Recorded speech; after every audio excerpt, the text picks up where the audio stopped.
Então vamos abrir, eu convido os irmãos a abrirem nossas Bíblias, suas Bíblias, ou pelo celular, no livro de 1 Coríntios, capítulo 13. 1 Coríntios, livro de 1 Coríntios, capítulo 13. Todos encontraram? Amém. O amor. Ainda que eu falasse as línguas dos homens e dos anjos e não tivesse amor, seria como metal que soa ou como o sino que tine. E ainda que tivesse o dom de profecia e conhecesse todos os mistérios e toda a ciência, e ainda que tivesse toda a fé, de maneira tal que transportasse os montes e não tivesse amor, nada seria. E ainda que distribuísse toda a minha fortuna para sustento dos pobres, e ainda que entregasse o meu corpo para ser queimado e não tivesse amor, nada disso me aproveitaria. O amor é sofredor, é benigno. O amor não é invejoso, o amor não trata com leviandade, não se ensoberbece, não se porta com indecência, não busca os seus interesses, não se irrita, não suspeita mal, não folga com a injustiça, mas folga com a verdade. Tudo sofre, tudo crê, tudo espera, tudo suporta. O amor nunca falha, mas, havendo profecias, serão aniquiladas. Havendo línguas, cessarão. Havendo ciência, desaparecerá. Porque, em parte conhecemos e em parte profetizamos. Mas, quando vier o que é perfeito, então o que é em parte será aniquilado. Quando eu era menino, falava como menino, sentia como menino, discorria como menino, mas logo que cheguei a ser homem, acabei com as coisas de menino, porque agora vemos por espelho em enigma, mas então veremos face a face. Agora conheço em parte, mas então conhecerei como também sou conhecido. Agora, pois, permanecem a fé, a esperança e o amor. Estes três, o maior de todo deles é o amor. Amém? Vamos orar. Senhor Deus, nosso Pai, nós te agradecemos, ó Deus, por estarmos aqui na Tua presença, reunidos em Teu nome, Pai, e com o propósito de Te adorar, de louvar, conforme nós já fizemos, Pai. E agora que vamos meditar sobre a Tua palavra, ó Deus, a nossa petição é que o Senhor fale aos nossos corações, abra as nossas mentes, Pai, e que sejamos aqui apenas um instrumento usado por Ti para trazer a mensagem que o Senhor tem reservada para nós nesta noite. Que o Teu Espírito tenha toda a liberdade, ó Deus, de falar nesta noite, Pai. Esta é a oração, ó Deus, que eu faço agradecido, em nome de Jesus. Amém.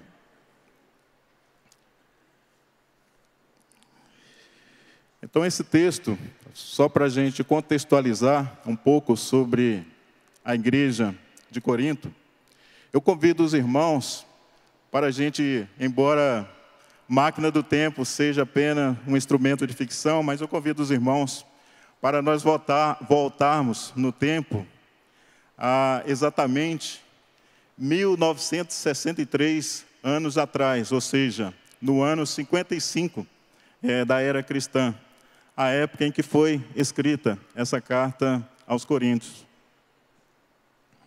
Então, a igreja de Corinto, ela foi fundada pelo apóstolo Paulo. o apóstolo Paulo, ele chegou e ficou ali na cidade de Corinto por cerca de 18 meses, ou seja, 1 ano e meio. E ali ele começou a pregar e achou aquela cidade uma cidade estratégia para a propagação do Evangelho de Cristo. Então, a cidade de Corinto é uma cidade da atual Grécia, né? Fica ali na Grécia. Só que nesse período, no ano de 55 da era cristã, ela estava sob o domínio do Império Romano. Era uma cidade que ali tinha uma importância comercial por ser uma cidade portuária, né? Ali era uma rota de comércio entre o Ocidente e o Oriente. E ali tinha gente de várias etnias. Então tinha os gregos, que eram os habitantes originais ali daquela cidade, né, natural. Havia os romanos, que exerciam ali o domínio. Havia ali os egípcios, havia os judeus, que também habitavam ali aquela região, sírios, egípcios, etíopes. Então tinha gente ali de várias nações, que falavam várias línguas, né? Tinha diferentes interesses. E fazendo um paralelo para a cidade de Palmas, aqui também nós temos toda essa diversidade, né? Então, daí a importância, nesse contexto, da gente ter a cidade de Palmas também como uma cidade estratégica para a divulgação e anunciar as boas novas do Evangelho. E aquela igreja, devido a toda essa diversidade, e ser uma igreja jovem, a igreja ali de Corintos, ela tinha uma série de problemas, né? Então, esse capítulo 13 de Coríntios, a gente vai defender uma tese, a gente só está fazendo aqui um pano de fundo, depois nós vamos entrar ali no sermão, propriamente dito.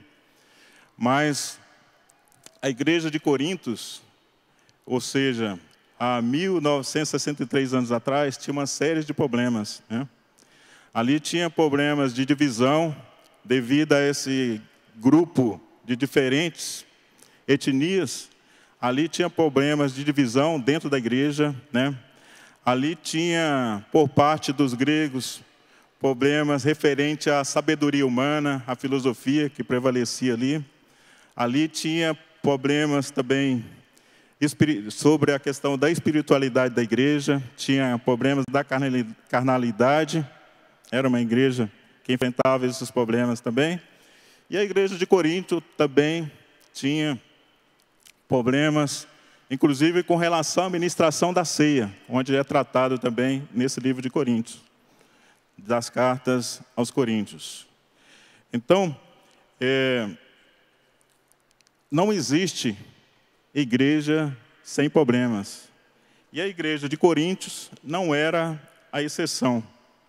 Igrejas têm problemas, pessoas têm problemas, né? A igreja, nesse texto de 1 Coríntios 13, os problemas são apontados pelo apóstolo Paulo. Os problemas apontados pelo apóstolo Paulo era referente ao exercício dos dons, desprovido daquilo que era talvez a coisa mais importante, que é o amor, né? Então, no culto passado foi pregado sobre a importância de nós termos um coração grato, um coração agradecido. E nessa mensagem de hoje, nós vamos falar da importância do crente ter também, além de um coração grato, um coração agradecido, um coração amoroso, né? Principalmente no exercício dos dons. Portanto, hoje, meus irmãos, nós iremos meditar sobre a importância do amor como solução para os problemas de uma igreja, né? Será que a nossa igreja, diferentemente da igreja de Corinto, não tem problemas?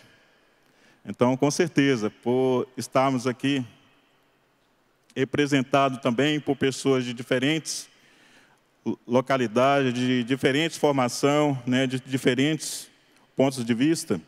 Alguns desses problemas que a igreja de Corinto tinha, podem estar também presentes na nossa igreja de hoje.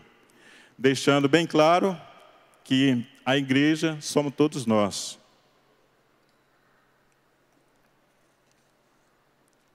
Então, uma tese que eu vou procurar discorrer nesse sermão é de que, conforme apresentado nesse capítulo de Coríntios 13, existe um caminho mais excelente para a gente tratar dos problemas de uma igreja.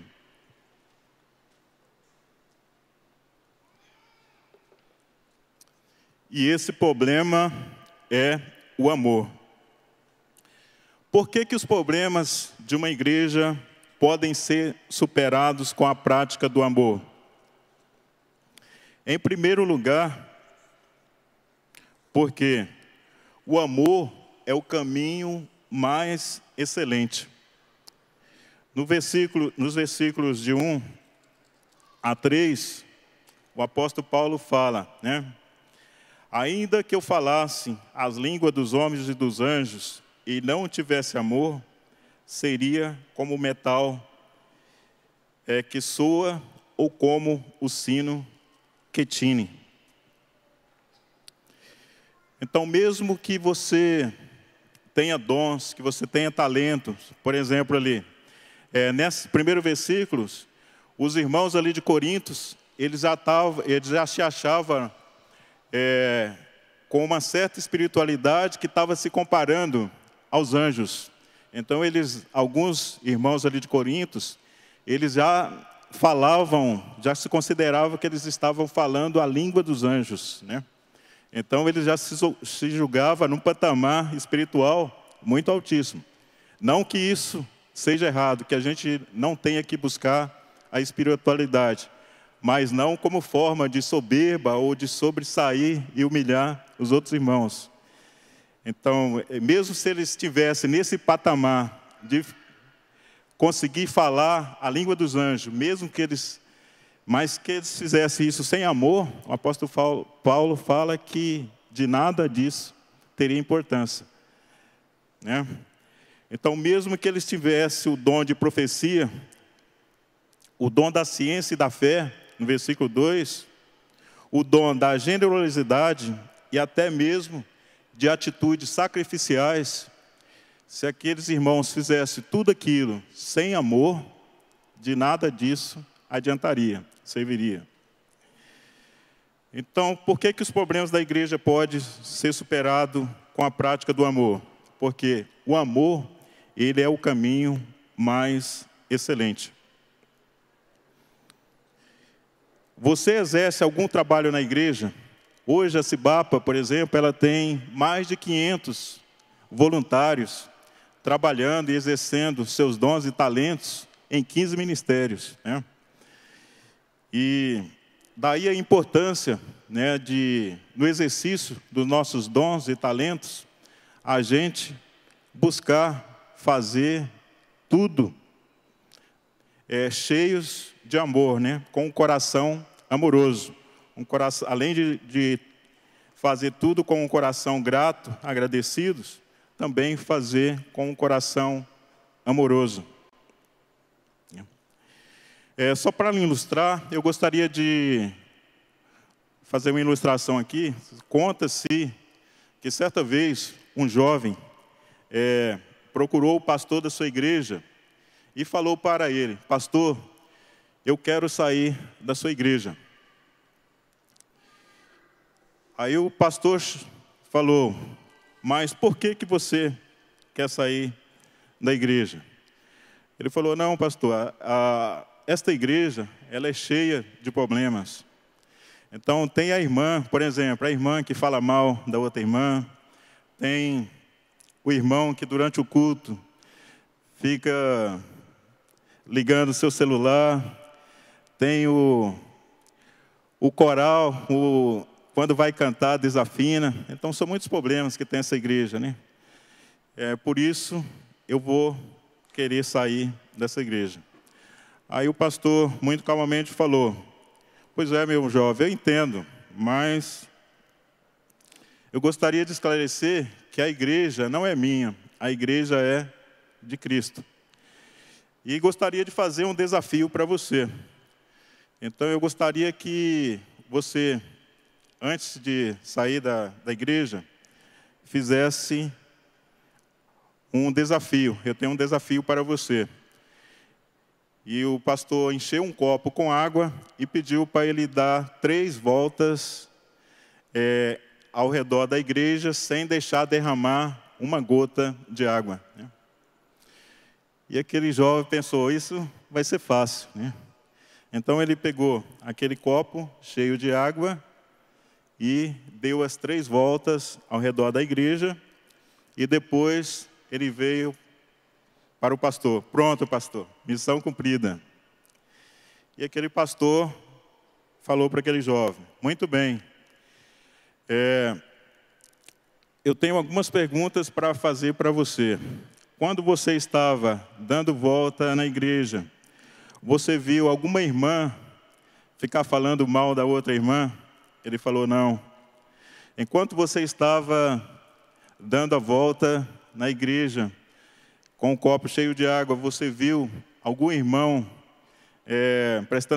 com o celular ligado durante o culto? Não. Durante a sua volta, em volta da igreja, você viu o coral ou o ministério de louvor desafinando? Não. Então, aquele jovem, ele teve uma reflexão sobre a sua atitude, né? E a grande lição dessa história é que nós devemos estar na igreja não por causa das pessoas, mas por causa de Jesus, né? Então, a razão principal de nós estarmos na igreja não são as pessoas, mas é aquele que é dono da igreja, que é Jesus. E quando nós estamos focados em Jesus, esses problemas pessoais, né, que ocorrem, são comuns em todas as igrejas, né? Então isso aí não tira o nosso foco de Jesus. Assim como aquele jovem não tirou aquele foco do copo de água, se nós focarmos em Jesus, então esses problemas são poucas coisas comparado com aquilo que Jesus tem reservado para nós. Então, do exercício dos nossos dons na igreja, ele deve ser feito com um coração amoroso, né? E se fizermos isso, tudo que a gente for fazer vai ser feito de forma excelente, né?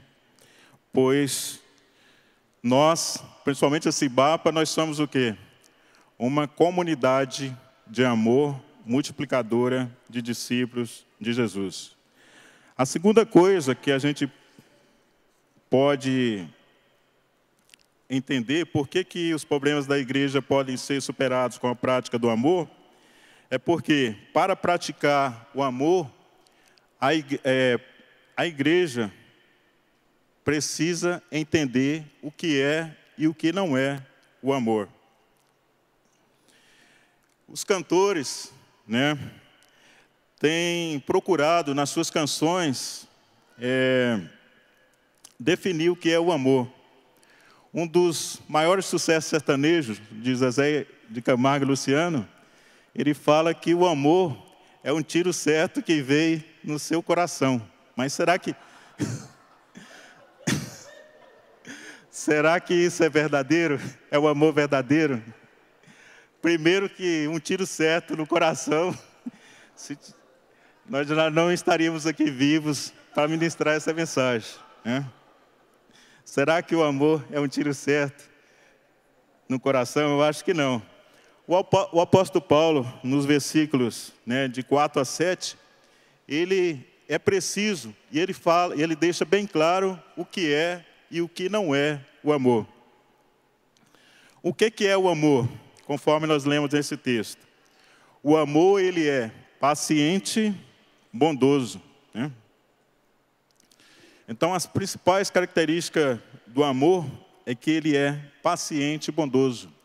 O amor, ele é a marca primordial do cristão. Não existe cristianismo sem essa marca primordial que é o amor, né?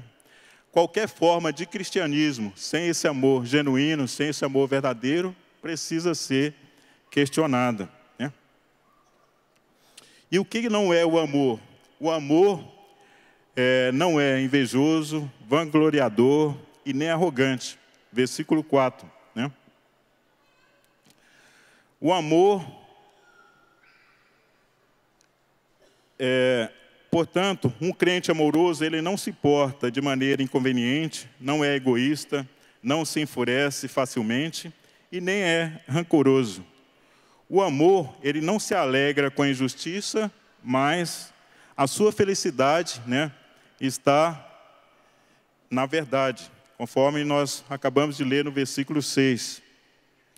O amor tudo sofre, o amor tudo crê, o amor tudo espera, o amor tudo suporta. Sobre essa questão do amor tudo suportar, nesse contexto, ele é semelhante a um telhado, né, de uma casa.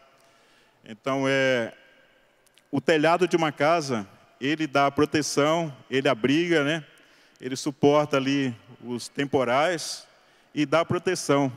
E essa seria, nesse sentido, essa definição do amor.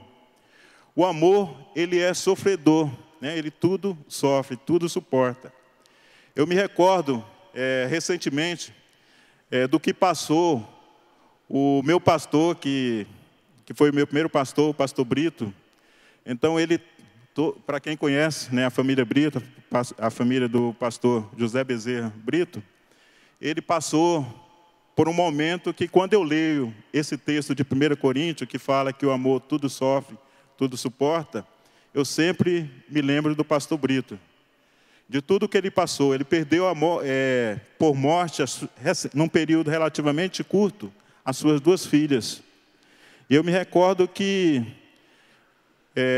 dia antes da irmã Alexandra falecer, ele postava vídeos dele cantando louvores com a sua filha ali no seu leito de morte. Então, ali, mesmo por aquele momento de sofrimento, de dor, né, ele estava vivendo esse amor aqui de Coríntio, que tudo sofre, que tudo suporta, né? Esse amor genuíno. Então, para praticar o amor, todo crente precisa ter esse claro entendimento do que é e do que não é o amor.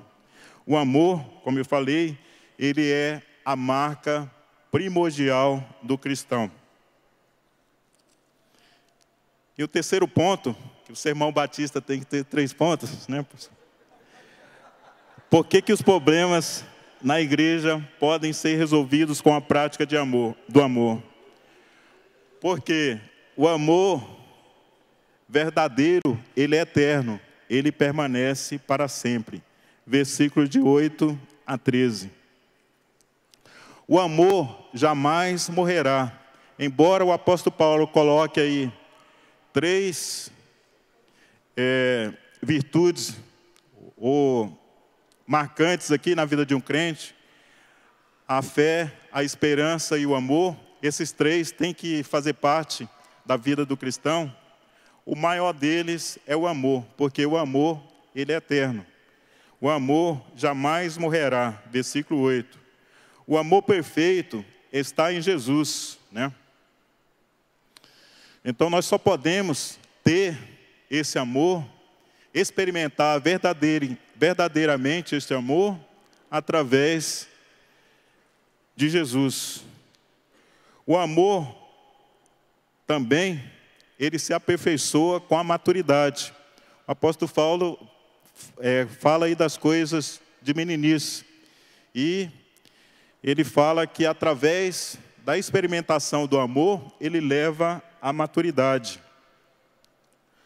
O amor nos leva e renova a esperança em Cristo Jesus.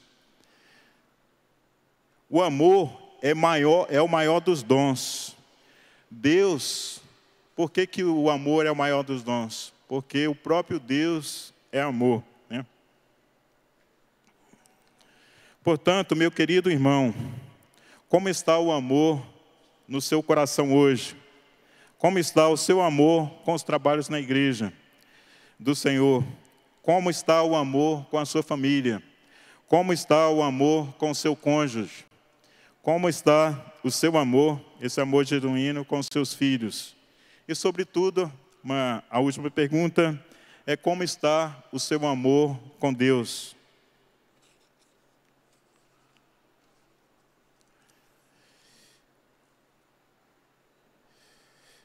Para os problemas da igreja em Corinto, Paulo, ele só teve uma mensagem. E qual foi essa mensagem que Paulo teve para aqueles irmãos ali em Corinto? A mensagem de Paulo para os problemas da igreja em Corinto foi o Cristo crucificado, né? Então, a solução para os problemas ali, principalmente de divisão, os problemas ali doutrinários ali, foi apresentar Cristo crucificado como o poder de Deus para os judeus. A solução que Paulo trouxe para os judeus, para os gregos, foi que a sabedoria de Deus é o poder de Deus ali para os gregos. Portanto, irmão, nós somos chamados à comunhão por causa da nossa união com Cristo. A verdade é que Cristo morreu por todos nós. Nós fomos batizados em seu nome, portanto, nós estamos identificados com a sua cruz. E o Cristo crucificado, né? O nosso chamado à comunhão, através da união com Cristo, que morreu por nós, e o nosso batismo em seu nome, isso nos dá uma maravilhosa base para a nossa unidade espiritual. E isso serve de fonte, ou de solução, ou de inspiração, para nós superarmos os problemas que, porventura, haja ou surgirão nas nossas igrejas. Para concluir, não há igrejas que não tenham problemas, pessoas que não tenham problemas. Para os problemas da igreja em Coríntios, Paulo mostrou o caminho mais excelente, o amor. Ainda hoje, este caminho mais excelente, que jamais morre, que é perfeito em Jesus Cristo, o amor, ele está disponível para todos nós. Ele está disponível para mim e para você. Portanto, meu amado, nesta noite você é desafiado a trilhar este caminho do amor. Então, você é desafiado, além de ter um coração grato, um coração agradecido, a ter também um coração amoroso. Em tudo que fores fazer, põe em primeiro lugar Deus, que é a fonte eterna de todo o amor.